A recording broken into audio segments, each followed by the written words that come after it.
If you've ever wished your files could follow you from one device to another, securely saved in the cloud, but also right at your fingertips inside File Explorer, then this video is for you.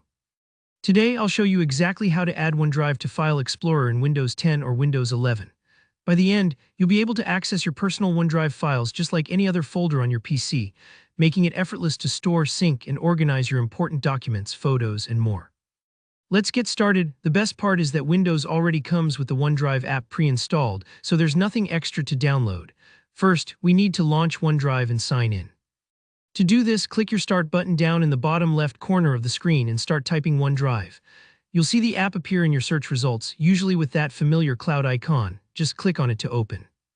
Now, if this is your first time using OneDrive on this device, you'll see a prompt to sign in. Here, where you'll type in your Microsoft account's email address and password, the same one you use for services like Outlook, Xbox Live, or Microsoft 365.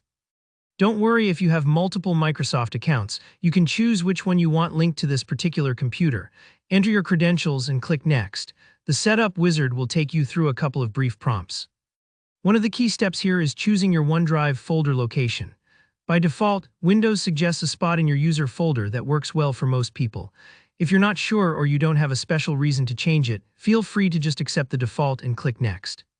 That's like letting OneDrive set up home base in the usual spot.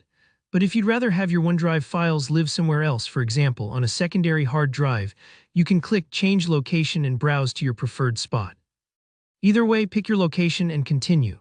There may be a few more prompts about syncing features or mobile apps.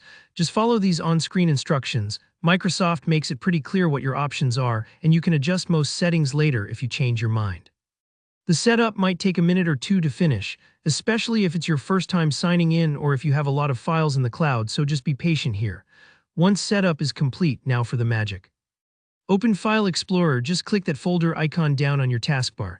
Look on the left sidebar and you should see a new entry, OneDrive Personal. Go ahead and click on it. All of your cloud files and folders will appear right next to your local documents or pictures folders. From here, you can drag and drop files into OneDrive to back them up, organize them, or access them across devices. Any changes you make here are synced automatically with your online OneDrive storage. It's kind of like having a suitcase that's always packed and ready for any trip, but it lives inside File Explorer. And that's all there is to it. If you don't see OneDrive show up right away, try restarting File Explorer or your computer. That usually gives Windows a gentle nudge.